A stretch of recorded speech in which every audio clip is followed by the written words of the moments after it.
partir de agora, a análise dos fatos que marcaram o ano, opinião com responsabilidade e a informação como ponto de partida para a reflexão. 2023 Além da Notícia. Edição de jornalismo José Eduardo. Direção Padre Inácio Medeiros. Seja bem-vindo, você que está conosco pela rede Aparecida de Rádio, emissoras associadas à Signes Brasil e também com a gente pelo portal a12.com e plataformas digitais. Começa agora o especial 2023 Além da Notícia, trazendo um olhar diferenciado sobre os principais fatos que marcaram o ano que está terminando. Comigo, Rafael Rodrigues. Olá, José Eduardo. Olá a todos. Também a partir de agora, você ouvinte, você internauta, acompanha aqui uma retrospectiva diferente. Nós vamos relembrar temas que foram destaques em 2023 e queremos ir além, trazendo uma análise sobre os principais fatos para que você possa formar a sua opinião. A cada dia contamos com um editorialista diferente nos noticiários da rede Aparecida de Rádio, que traz a opinião sobre os mais variados assuntos. Nossa intenção é sempre apresentar uma abordagem diferenciada sobre as notícias que são destaque. Pois é, e hoje todos eles estão aqui com a gente, afinal de contas, para trilharmos caminhos rumo a uma sociedade justa e fraterna.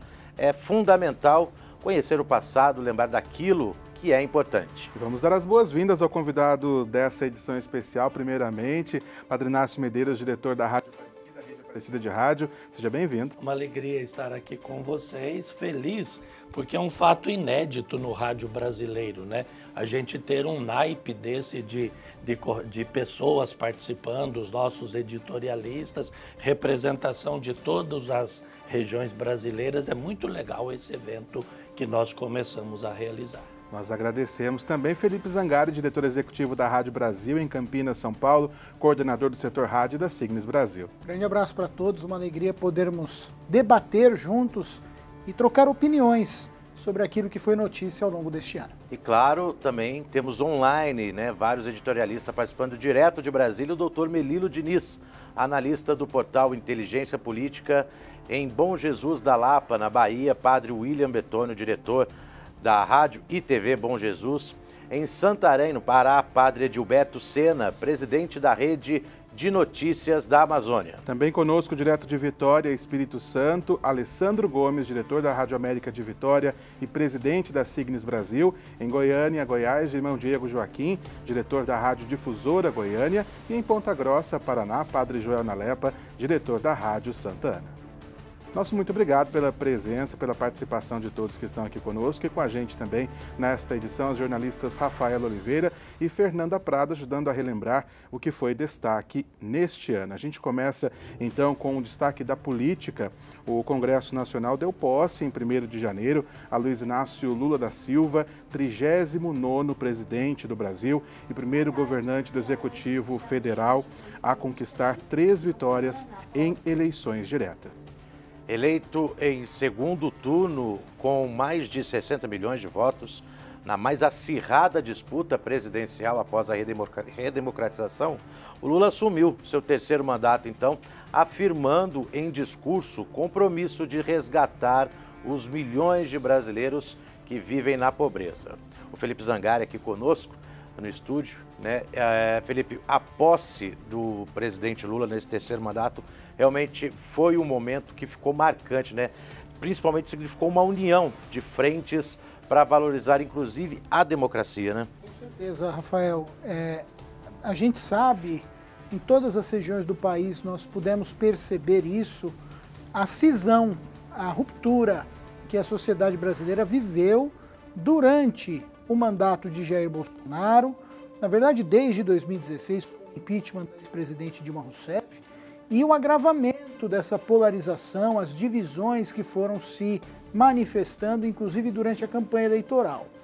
A eleição do Lula e a sua posse em janeiro significaram uma tentativa de apaziguar o país, de reduzir as tensões e de fazer uma tentativa mais democrática de governo no país. E mais recentemente a gente vem percebendo isso, inclusive com a gestão do presidente Lula atendendo pleitos e demandas dos governadores dos diferentes estados e das diferentes matrizes ideológicas.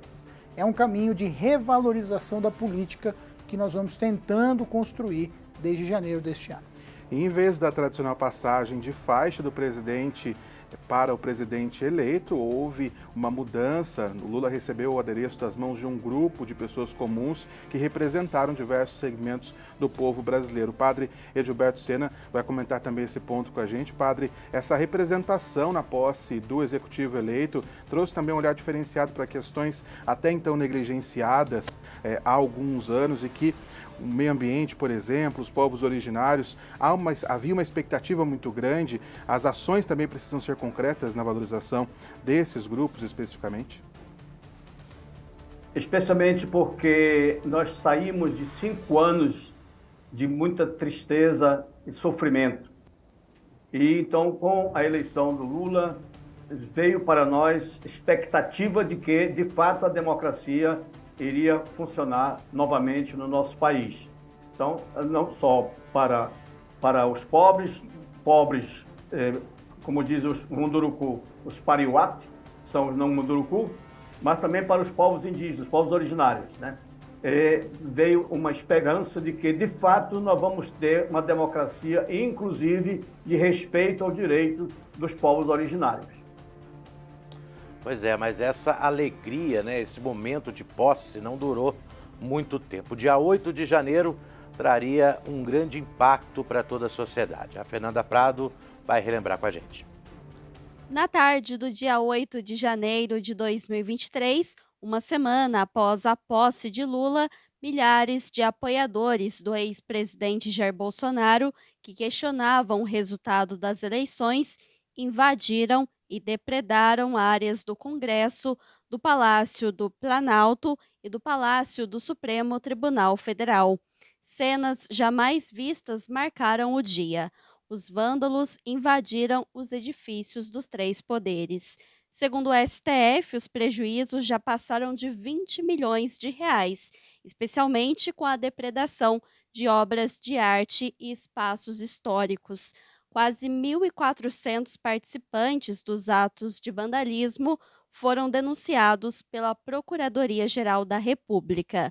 Foram pedidas a indisponibilidade de bens de mais de uma centena de pessoas e empresas acusadas de pagar e os ônibus que levaram os golpistas a Brasília.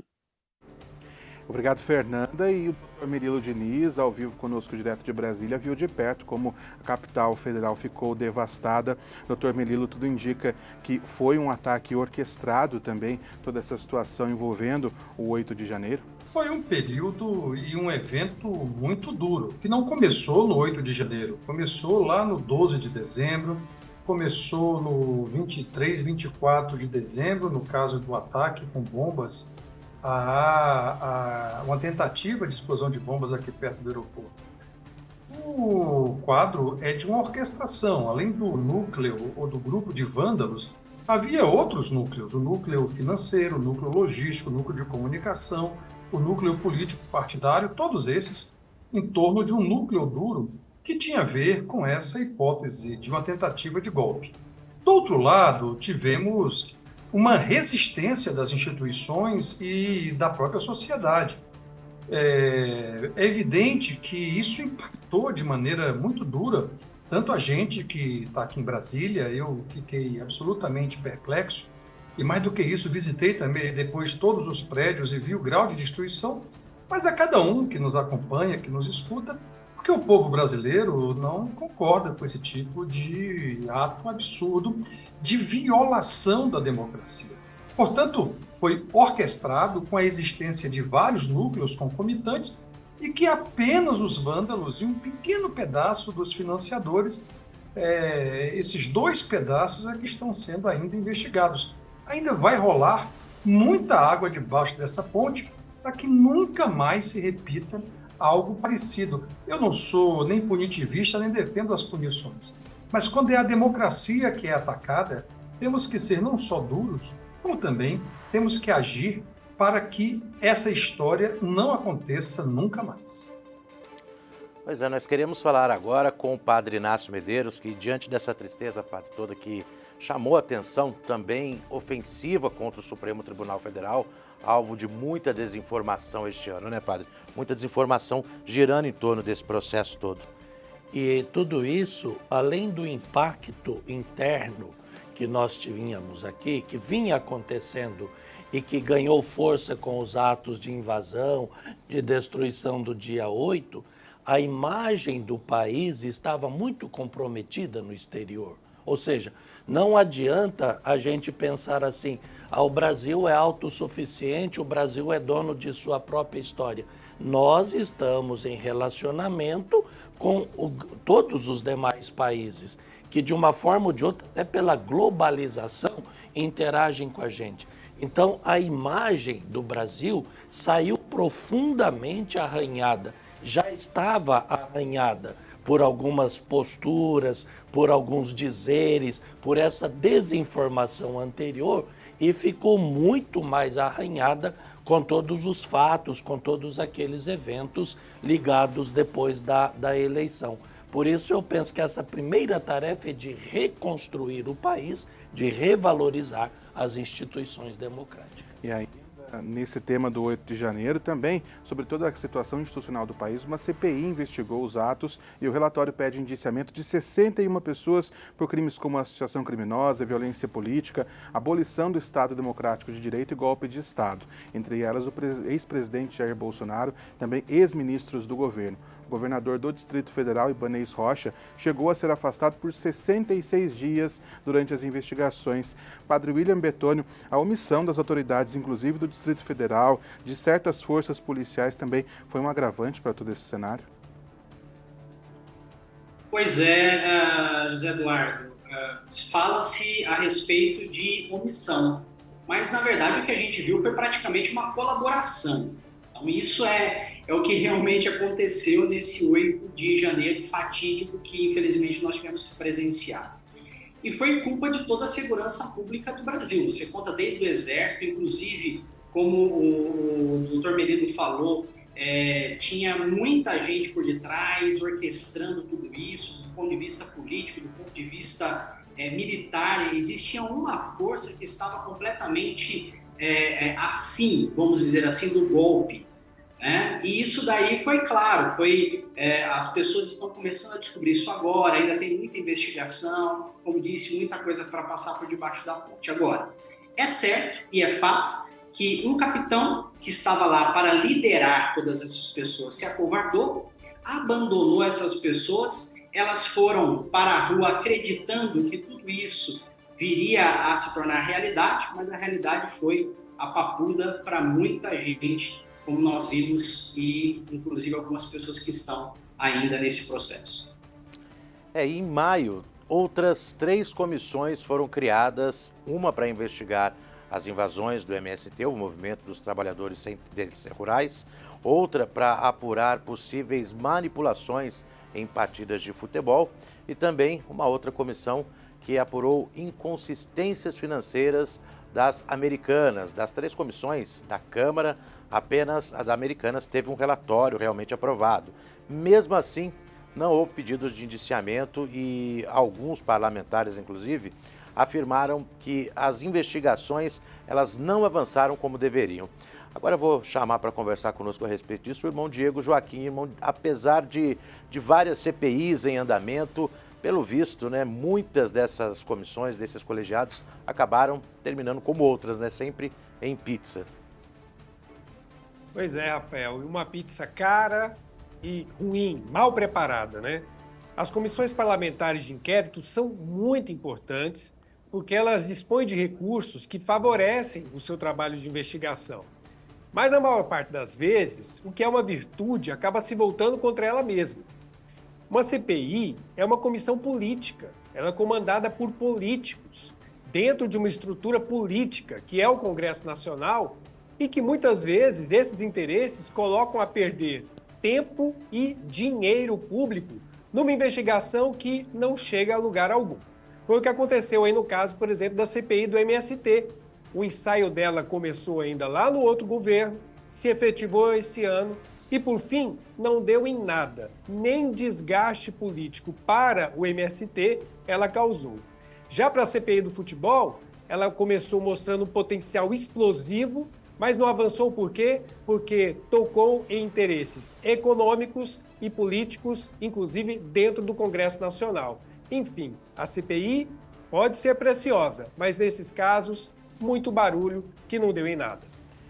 E além das CPIs, várias questões movimentaram esse cenário político, uma delas a relação entre Congresso Nacional e Governo Federal, que não foi nada fácil. Padre João Lepa traz um comentário para a gente também dessa situação, né? Embora o governo afirme ser um ano positivo e com boa relação do Planalto com o Congresso Nacional, foram várias as derrotas ao longo deste ano, uma por mês no primeiro semestre. Desde a transição e a composição dos ministérios, criação de novos ministérios e a troca de ministros sempre como parte de acordos com os partidos aliados e também a liberação de emendas como moeda de troca para aprovar medidas. Aí a pergunta, o que foi aprovado ou o que não passou foi o melhor para o Brasil? As mudanças e reformas necessárias e prometidas acabam não avançando e dependem de muita negociação e articulação. Ainda mais com a polarização dos últimos anos e uma forte oposição, assim o governo não teve vida fácil. E nesse xadrez do jogo político, né, os atos antidemocráticos foram o estopim para a demissão do chefe do GSI, o general Gonçalves Dias. Essa foi a primeira das trocas nos ministérios ao longo deste ano, né? Outras trocas também para acomodar aliados políticos e garantir governabilidade e aprovação de projetos foram levadas adiante, mas não foram também unanimidade. Doutor Melilo Diniz, nessa dança das cadeiras, dá para chegar à conclusão de que o governo não teve vida fácil no Congresso? Neste ano de 2023, o Executivo, o governo federal, comeu o pão que o Legislativo amassou. Não teve vida fácil, até porque optou pelo caminho de construir uma frente amplíssima. Eles chamam de frente ampla, mas não é ampla, é amplíssima, cheia dos mais variados partidos e que tem como característica uma presença cada vez mais forte do Centrão, esse grupo político que entre a esquerda e a direita fica com o Diário Oficial e com as publicações e pagamentos das emendas parlamentares.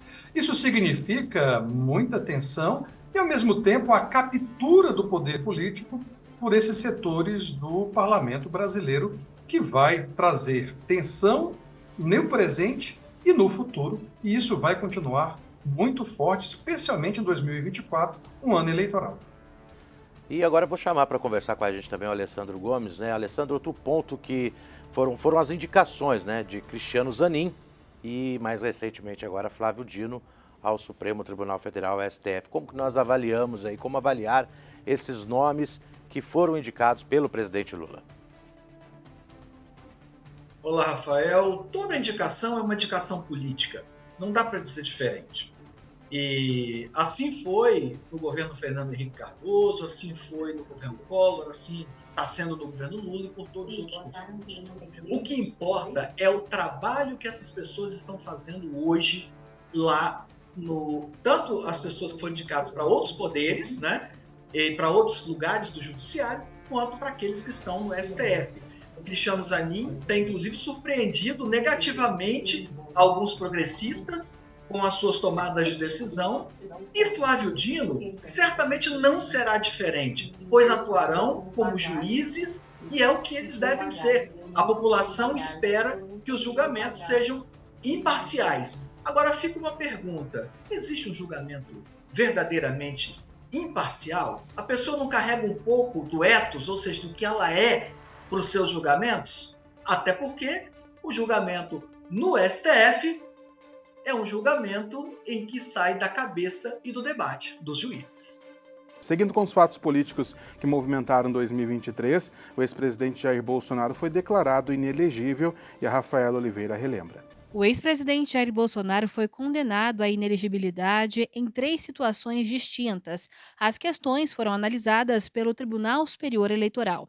No primeiro caso, o ex-presidente foi acusado de abuso de poder político e uso indevido dos meios de comunicação durante uma reunião com embaixadores no Palácio da Alvorada em julho de 2022, na qual fez ataques sem prova ao sistema eleitoral. As duas outras condenações aconteceram porque a Corte Eleitoral viu irregularidades na conduta nos eventos do bicentenário da Independência em setembro do ano passado. Houve, segundo o TSE, abuso de poder político, uso indevido dos meios de comunicação e conduta vedada a autoridades nas eleições. O prazo da inelegibilidade é de 8 anos, contado a partir do primeiro turno das eleições. As penas não são somadas e não há condenação criminal, pois os casos são da esfera eleitoral. Pois é, irmão Diego Joaquim, como é que o senhor analisa essas condenações do ex-presidente? Bom, primeira coisa, Rafael, que essas condenações a Jair Bolsonaro não podem ser entendidas como vingança. Que elas são, na verdade, consequência de uma atuação política irresponsável e inconsequente que Bolsonaro teve dentro do regime democrático brasileiro. Como foi dito, o Bolsonaro não foi condenado na esfera criminal, pelo menos até agora, mas foi condenado na esfera eleitoral, o que mostra que o ex-presidente desafiava o sistema e pensava que estava acima da lei. E ele não está acima da lei. Ele fez acusações sem provas, abusou de sua posição para questionar o regime político em vigor no país e, por isso, recebeu uma punição exemplar e que sirva de exemplo especialmente para aqueles que defendem o seu legado, para que não se esqueçam algo que o próprio Bolsonaro dizia: é preciso jogar dentro das 4 linhas da Constituição. Dentro dessas 4 linhas, tem falta, tem cartão, tem pênalti e tem expulsão. Por isso ele está fora do jogo eleitoral. Jogo limpo e democrático é dentro da regra. E Bolsonaro não jogou limpo. Chamando também para essa nossa conversa sobre as condenações do ex-presidente, Padre William Bettônio, o ex-presidente segue na mira da justiça por outras questões também. O que a gente pode esperar dessa situação? Bem, todo mundo está esperando que tenha algum retorno na esfera criminal. Como disse o irmão Diego, ele foi punido na esfera eleitoral, né? E ele teve o azar ainda de pegar o Alexandre de Moraes como presidente do TSE. E agora nós temos que ver que isso vai imputar também no Bolsonaro, porque as investigações ainda estão caminhando, que são investigações do nível criminal. A minha questão é a seguinte: nós já vimos isso acontecer nos Estados Unidos antes de acontecer no Brasil, com o Donald Trump. A questão é que aconteceu no Brasil e todo mundo já sabia que iria acontecer. Já estava pré-determinado, vamos dizer assim. A minha pergunta é: será que os hermanos passarão pela mesma questão? Pois é, mas agora a gente vai mudar um pouco de assunto, né? Falar um pouco sobre o cenário econômico. O Grupo Alimentação e Bebidas registrou quedas consecutivas este ano, né, de acordo com o IBGE. Desde 2017 não havia uma sequência tão grande aí de taxas negativas dos preços dos produtos alimentícios. O recuo nesse grupo foi de 2,64% entre junho e outubro, por exemplo, né, Du? Por outro lado, Rafael, mesmo com a mudança na política de preços da Petrobras, os preços dos combustíveis se mantiveram em alta, não tiveram a queda esperada pelo governo, fazendo com que os indicadores da inflação desacelerem em menor velocidade do que o esperado. Outro aspecto de destaque na economia é a queda de braços entre governo e Banco Central por conta da taxa básica de juros da economia, a Selic, que deve fechar 2023 em 11,75%. Felipe Zangari, essa questão econômica é um dos grandes desafios para o governo, né? Até porque a maior fatia da população brasileira está nas classes C, D e E, com potencial de consumo de até 3 salários mínimos por mês. E qualquer variação, por menor que seja, no preço desses itens básicos do dia a dia do brasileiro, alimento, transporte, combustível, vestuário, aluguel, são itens muito sensíveis à imensa maioria da população brasileira. E propor um estado de eficiência econômica passa necessariamente por ter essa sensibilidade social, para que os preços sejam justos e acessíveis à principal parcela da população brasileira. Ajustar essa equação sem deixar a inflação decolar e cuidando do câmbio, que é um fator importante para as nossas relações internacionais, são esses os pratos que a equipe econômica tem que manter girando para fazer com que o governo seja popular e eficiente ao mesmo tempo. Padre William, apesar dos avanços, né, ainda serem necessários, né, as camadas mais vulneráveis da sociedade sentiram diferença no preço dos alimentos, por exemplo, né? Tiveram alguma diferenciação aí quando chegaram nos supermercados. Pois é, e o preço dos alimentos é uma variável. A gente tem que considerar também que, por exemplo, como o Brasil ele é movido pela gasolina, pelo diesel, tem também o preço dos combustíveis. Isso mudou, né? Nós chegamos a um patamar de mais de R$ 9,00 o litro do combustível. E agora, por exemplo, na Bahia, que tem um dos combustíveis mais caros, nós estamos na faixa de R$ 6,60, que nessa região nossa aqui é um dos mais caros da Bahia, inclusive.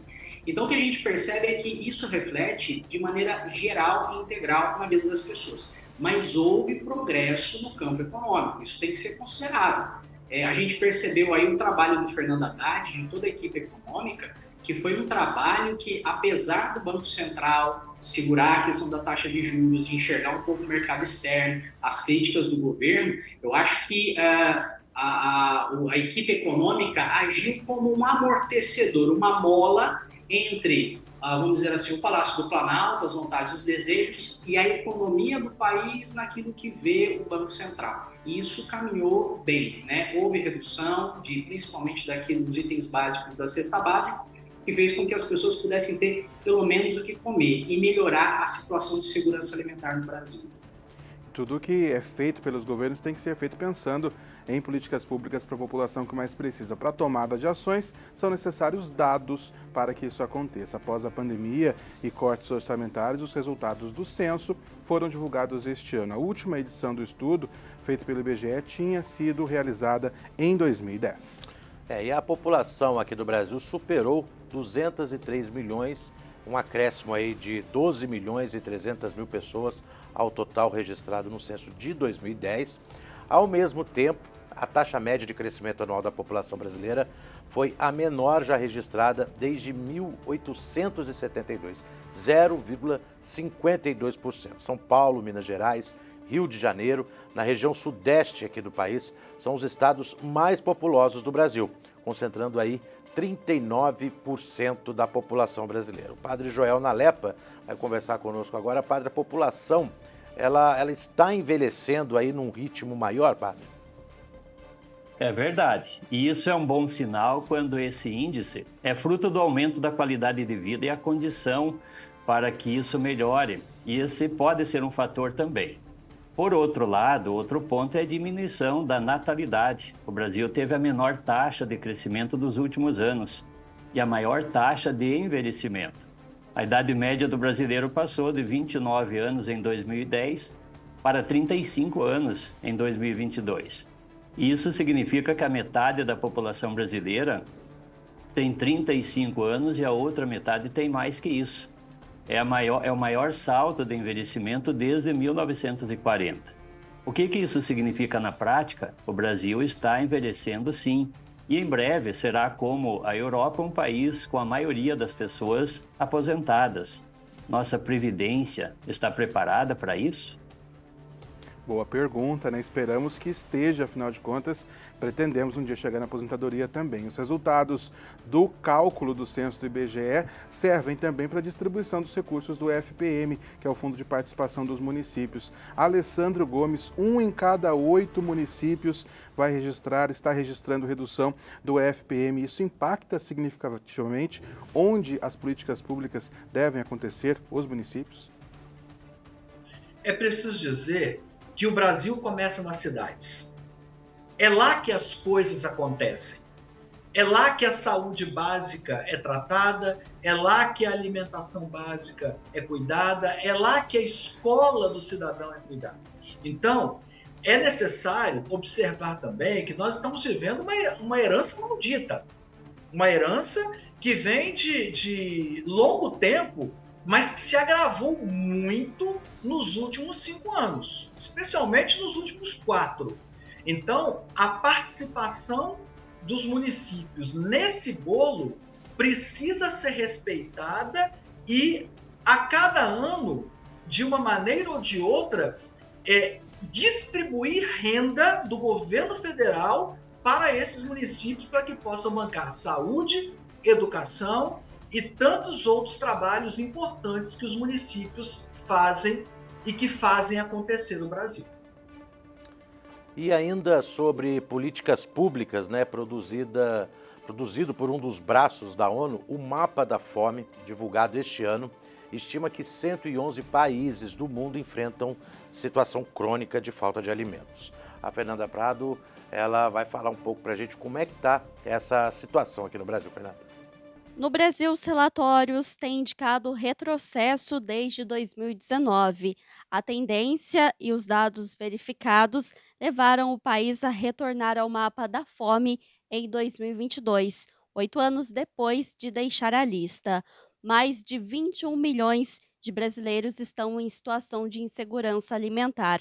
Este ano, por exemplo, a campanha da Fraternidade refletiu sobre o tema, convidando todas as pessoas de boa vontade a lutar contra essa triste realidade.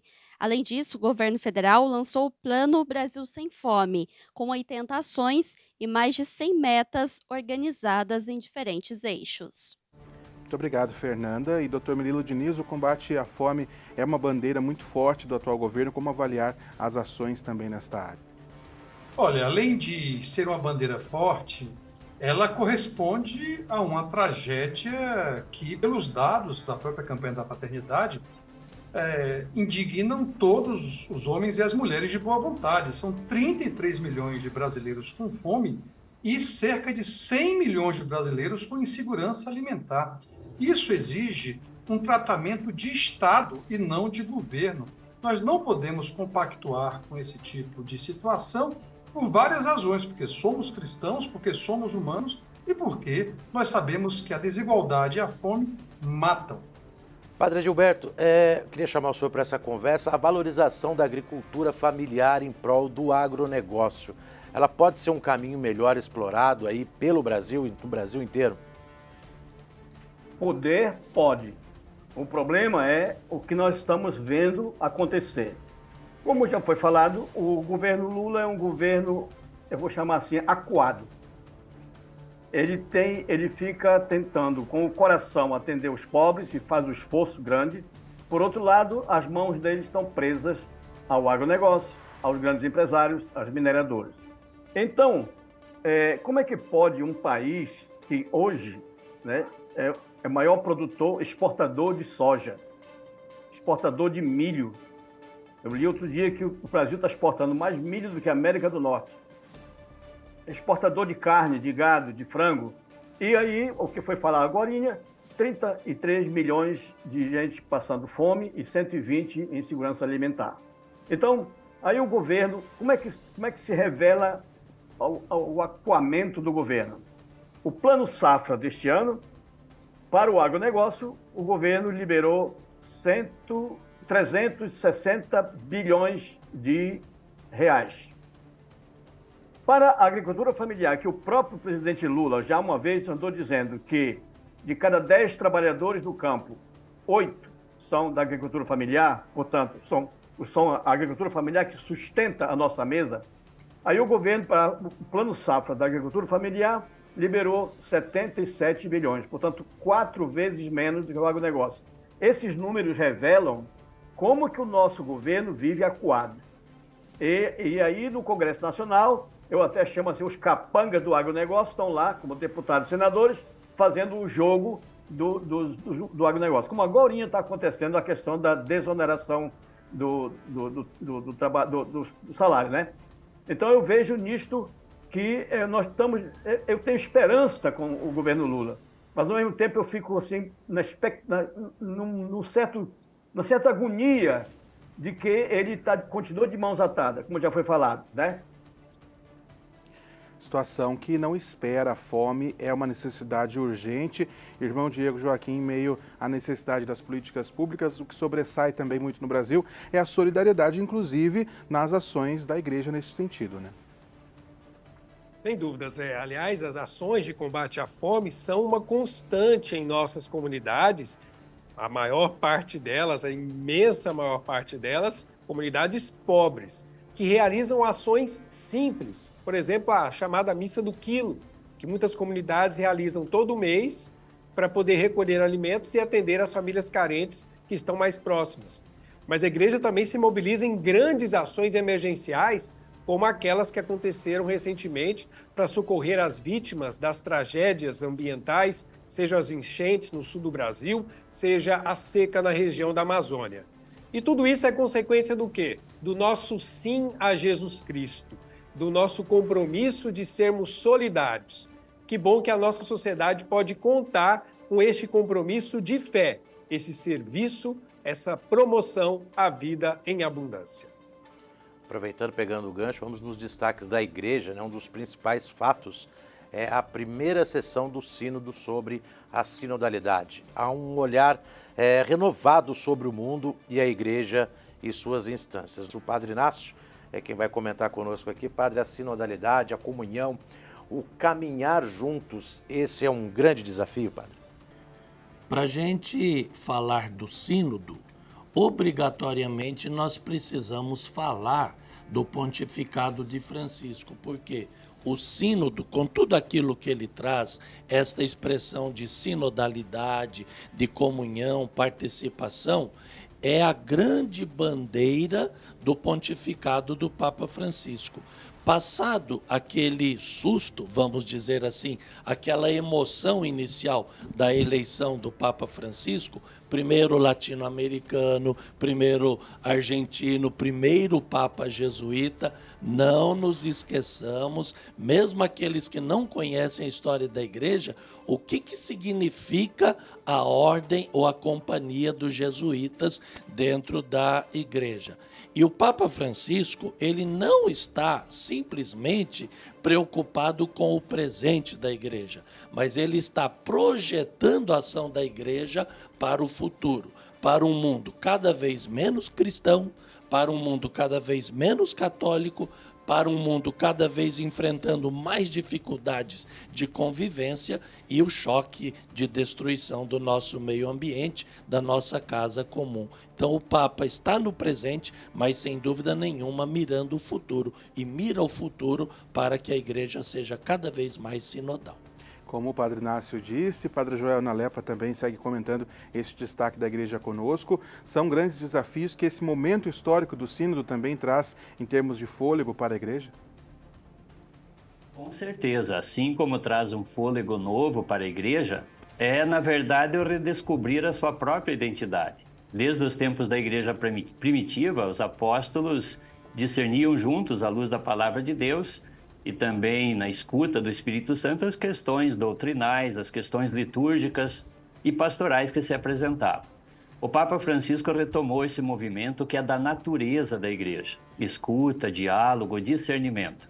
A carta ao povo de Deus, como mensagem dos participantes da Assembleia Geral do Sínodo em Roma, afirma que foi uma experiência sem precedentes.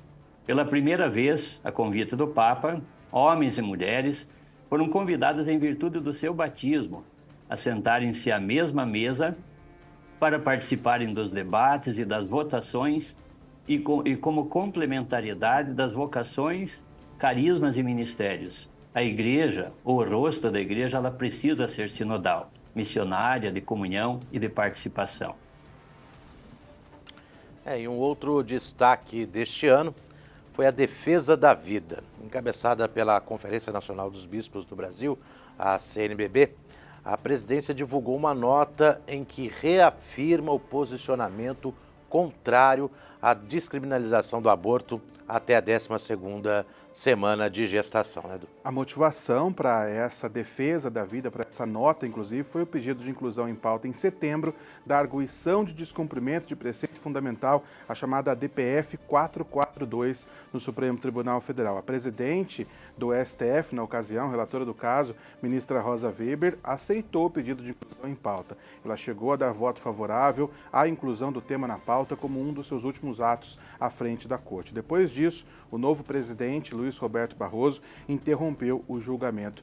Padre Inácio Medeiros, a defesa da vida é um valor inegociável para a Igreja, correto? Começo justamente por aí. É um valor inegociável, ou seja, a Igreja, na sua proposta, a partir da missão recebida de Jesus Cristo, ela defende a vida em todas as suas instâncias, desde a concepção até o seu fim e seu fim natural. Por quê? E a defesa da vida, ou a vida manifesta nas suas várias formas, é o grande alicerce que sustenta todos os demais.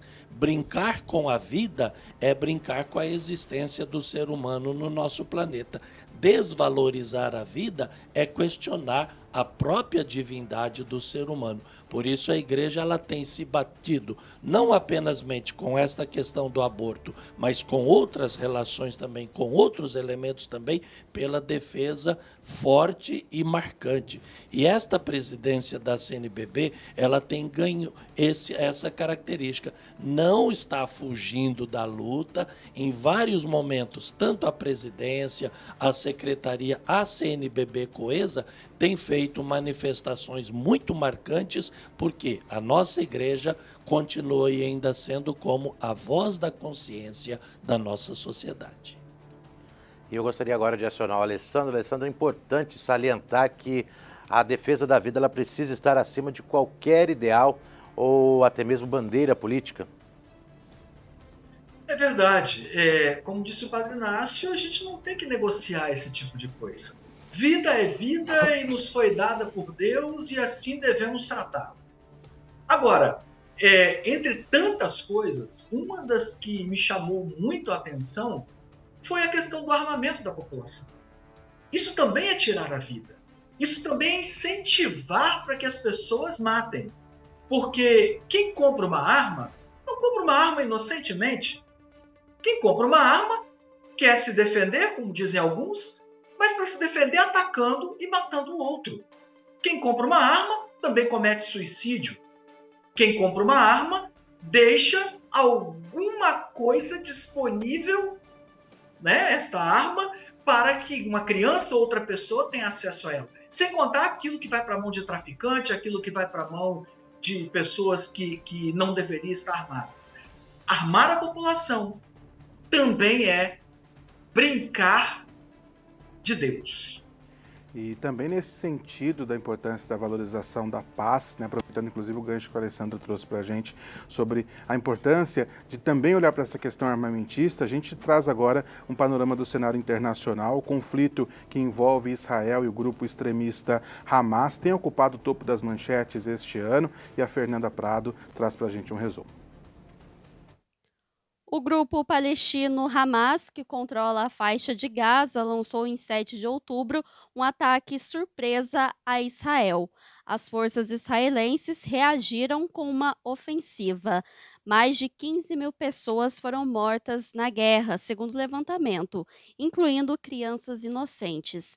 Outro conflito que seguiu acontecendo esse ano foi a guerra entre Rússia e Ucrânia, que completou 600 dias em outubro deste ano.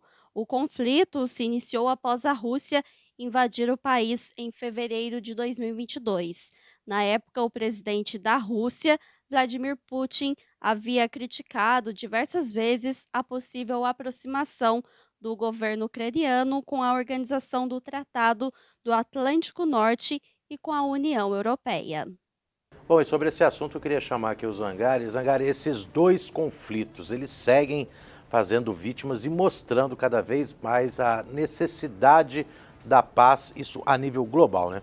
Com certeza. O Papa Francisco tem sido bastante enfático na condenação dessas guerras ao dizer uma frase que para mim é exemplar. Ele diz que toda guerra já é uma derrota. Afinal de contas, partir para o conflito armado significa que todas as tentativas de negociação foram frustradas. E a guerra, ela é ruim, não só para as comunidades diretamente envolvidas, que, claro, são as que mais sofrem, mas também traz consequências planetárias, do ponto de vista de articulação econômica, no trânsito de produtos e de serviços entre os países, ou seja, o planeta todo sofre quando nós temos nações em conflito. É necessário, como diz o Papa Francisco, sermos enfáticos, desarmar e conversar, para que a nossa sociedade possa globalmente evoluir. Também nesse cenário internacional, a gente segue conversando agora com o irmão Diego Joaquim. Irmão Diego, isso também traz à tona a necessidade da participação do Brasil no cenário internacional, tanto para a retirada de brasileiros da zona de conflito e também para as tentativas de mediação. Sem dúvida. Nesse ano de 2023, a diplomacia brasileira retomou seu papel de mediadora e de pacificadora diante dos conflitos internacionais. A proposta, inclusive, apresentada pelo Brasil, enquanto estava na liderança do Conselho de Segurança das Nações Unidas, ela não foi aprovada, mas ela teve uma aprovação altíssima, né? Tanto que as propostas que vieram depois foram somente um aperfeiçoamento daquilo que o Brasil já havia proposto. Do outro lado, você já lembrava, a ação de resgate dos brasileiros lá no Oriente Médio, com ação vitoriosa, repatriou mais de 1.500 pessoas, entre brasileiros e também palestinos e também israelenses. E é assim que tem que ser. A coragem de apontar as contradições dos envolvidos no conflito e chamá-los para o diálogo, sempre na defesa da vida e da soberania dos povos.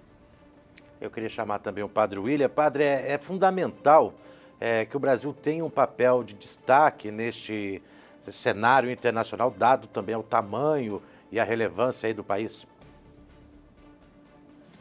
Pois é, nessa situação de guerra que o mundo vive hoje, duas situações caíram no colo do Brasil. A primeira foi em setembro, a guerra Israel-Hamas, e o Brasil estava presidindo o Conselho de Segurança da ONU. Então, por um lado, se o Brasil demorou um pouco para dar a sua resposta, talvez em não repudiar logo o ato do Hamas, ele acertou quando ele fez a proposta e apresentou no Conselho de Segurança da ONU, que só não foi aprovada, como disse o irmão Diego, por causa de interesses dos Estados Unidos em relação a Israel. Bem, mas essa oportunidade veio para o Brasil e o Brasil se mostrou extremamente partícipe desse momento e fez o seu papel.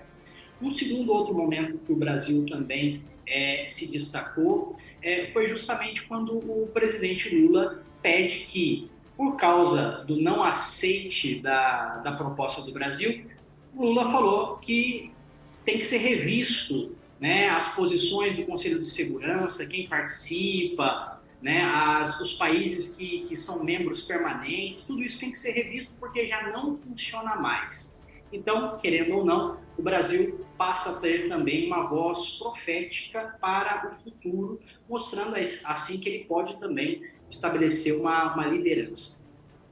E saindo do cenário internacional, a gente muda de assunto para falar agora dos eventos climáticos extremos que causaram uma tragédia no litoral norte de São Paulo em fevereiro deste ano. Os principais estragos foram em São Sebastião, mas outros municípios também foram atingidos. 65 pessoas morreram após as chuvas que foram as maiores registradas em um período de 24 horas na história do país. Pois é, na região sul, as fortes chuvas também fizeram muitos estragos neste segundo semestre por conta do fenômeno El Niño, que aquece as águas do Oceano Pacífico e também influencia o clima de todo o planeta.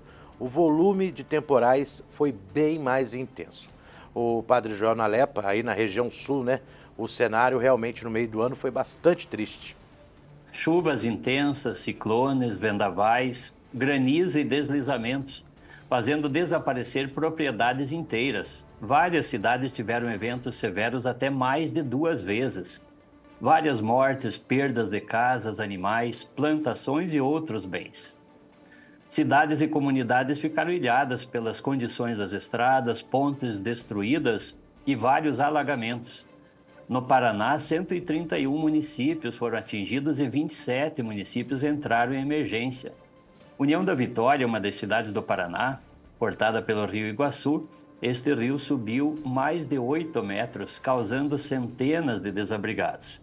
Em Santa Catarina, 195 municípios entraram em situação de emergência e 14 em calamidade pública, com muita destruição. No Rio Grande do Sul, mais de 40 municípios decretaram calamidade pública e a região de Guaíba, por exemplo, ficou submersa 70%. Efeitos do fenômeno El Niño ou aquecimento global, a situação tem sido de tristeza e alerta. Alerta também que, enquanto no sul a chuva castiga os moradores, na região norte a seca extrema acaba trazendo um grande problema. Rafaela Oliveira esteve em Manaus e traz o panorama desta situação por lá.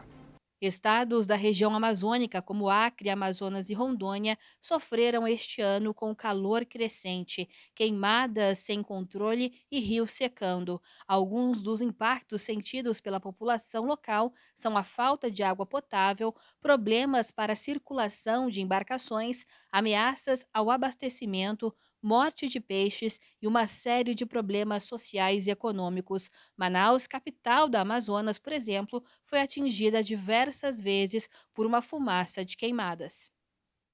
Pois é, e quem vive bem próximo a toda essa realidade é o padre Gilberto.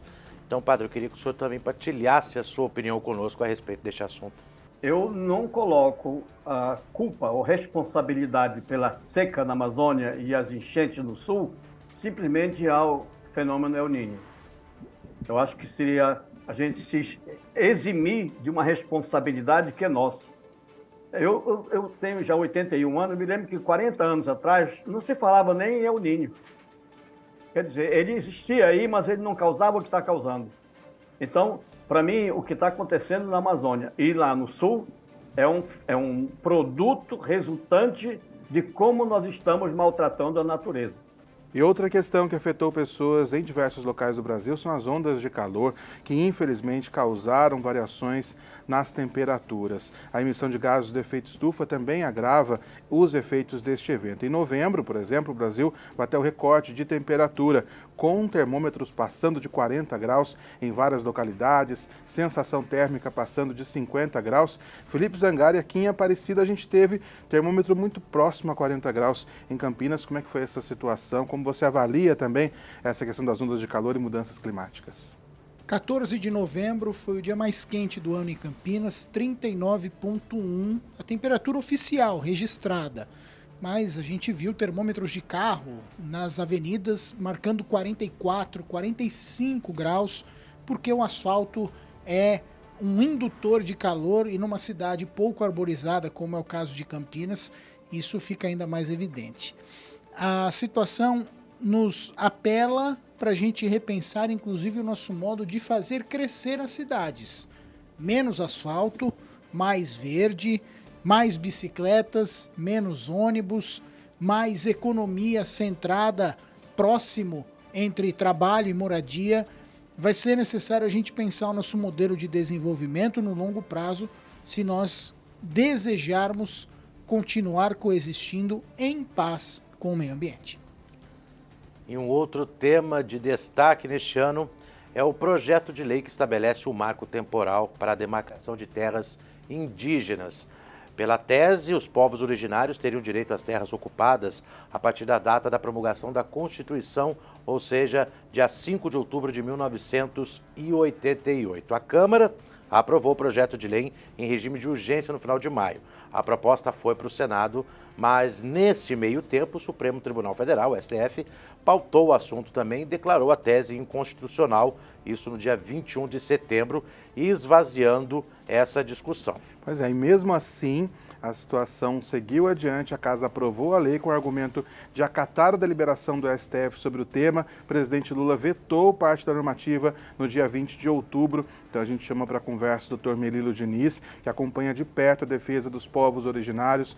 Doutor, foi uma maneira também que o Congresso viu nessa situação de afrontar o governo em um tema tão delicado, tão importante? afrontar o direito, afrontar a Constituição, afrontar os povos indígenas e afrontar a democracia. Vamos combinar, não existe marco temporal. É uma criação daqueles que não estão comprometidos nem com a Casa Comum, nem com os povos originários. E isso fica evidente nessa tentativa do Congresso de impor tanto uma derrota ao Executivo como uma provocação ao Supremo Tribunal Federal. Eu quero ser bem objetivo. Não vai funcionar. Não há essa hipótese, porque é uma afronta, mas também é uma agressão. E os povos indígenas, eu sou advogado de alguns povos indígenas e assessor da Rede Eclesial Panamazônico, um organismo da Igreja do Brasil e também da Igreja do Continente. Não vai acontecer qualquer tipo. Agora, isso vai atrasar a demarcação de terras e vai também impactar na política dos povos indígenas. Pois é, não tem como a gente não chamar o padre Gilberto para falar sobre isso. Padre, os povos originários, eles estavam aqui, eles têm direito à terra e são fundamentais também para a preservação da natureza, né, padre? Muito bem, é exatamente. Nós deveríamos ter o maior cuidado de tratar os povos originários como irmãos nossos, porque são eles que melhor cuidam da nossa natureza. Mas aí revela de novo aquela história de que eu chamei de capangas, e aí revela mais uma vez. Os deputados e senadores se dão o direito de afrontar a própria Constituição Nacional, simplesmente para defender o direito do negócio, das mineradoras, daqueles que destroem a nossa natureza. E você tem razão quando diz não existe marco temporal, né? O indígena, ele sabe até onde vai o território dele e onde começa o território do outro, do vizinho. Eles têm essa consciência, porque os marcos deles são o marco temporal. É a prática de vida deles. E é nesse espírito de cultura de paz também que nós caminhamos para o final desta edição especial de hoje, finalizando o nosso giro de norte a sul do país com os editorialistas da Rede Aparecida de Rádio e Signes Brasil. A gente não combinou antes aqui, mas queria saber de cada um, por gentileza, em breve palavra ou frase o que define o ano de 2023. Irmão Diego Joaquim. Para mim, a expressão é o aquecimento global. Agora todo mundo sabe o que é isso. Padre Joel Nalepa. Ano de extremos. Expectativa e esperança no início, dor e angústia com as guerras na Ucrânia e faixa de Gaza, eventos severos da natureza, o planeta pede socorro. Dr. Melilo Diniz. Esperança, porque apesar de tudo, nós cristãos cremos na esperança. Padre William Betônio. Bem, não sei se todo mundo se lembra, mas o meu resumo é aquele personagem que a gente vê na rua com aquela plaquinha, né? O fim está próximo, Jesus está voltando. Padre Edilberto Sena. Para mim, o ano de 2023 significa, como já foi dito, esperança, angústia e necessidade de mudança de governança, tanto nacional como internacional. Também Alessandro Gomes, que resume o ano de 2023 para você. Eu falaria especificamente da política. Abusou e vai rolar a festa. Também queria saber o que resume, o que define o ano de 2023, Felipe Zangari. A palavra-chave do ano para mim é diálogo. A falta dele em tantas esferas, no Brasil, fora, necessidade premente para o próximo ano. Fundamental também. A gente encerra esse nosso giro com os editorialistas com o diretor da Rádio Aparecida, a Rede Aparecida de Rádio, Padre Inácio Medeiros, o que define o ano de 2023 para o senhor? Edu, eu não definiria 2023, mas eu projetaria já para 2024. Eu e o Felipe fazemos parte da Signes Rádio, da coordenação da Signes Rádio, temos a presidência da Signes Brasil com o Alessandro, os nossos editorialistas. Eu vejo que o nosso futuro é isso. Pensamentos diferentes, cabeças diferentes, situações diferentes que se unem para fazer o rádio acontecer. A força do rádio comunicando e os meios de comunicação da igreja, agora revestido com esse poder da imagem também, sabe? Eu acho que quando a gente se dá as mãos, quando a gente se junta, quando nós somamos esforços, e a Signes Brasil, a Signes Rádio, é uma expressão deste somar de esforços que queremos continuar. Bom, e eu agradeço muito aqui de coração mesmo todos os nossos editorialistas e espero também que eles sigam conosco agora em 2024, mais uma vez indo além da notícia e ajudando o nosso ouvinte, o nosso internauta a formar sua opinião. Nós agradecemos também de modo especial toda a equipe envolvida na produção deste especial e, claro, principalmente a você, ouvinte internauta que esteve conosco. Continue bem informado durante nossa programação e atualizado nas plataformas digitais. Bom, para você, um excelente final de semana e, claro, uma excelente virada de ano. Feliz Ano Novo, grande abraço. A Rede Aparecida de Rádio apresentou 2023 Além da Notícia. Informação com credibilidade. Opinião com responsabilidade.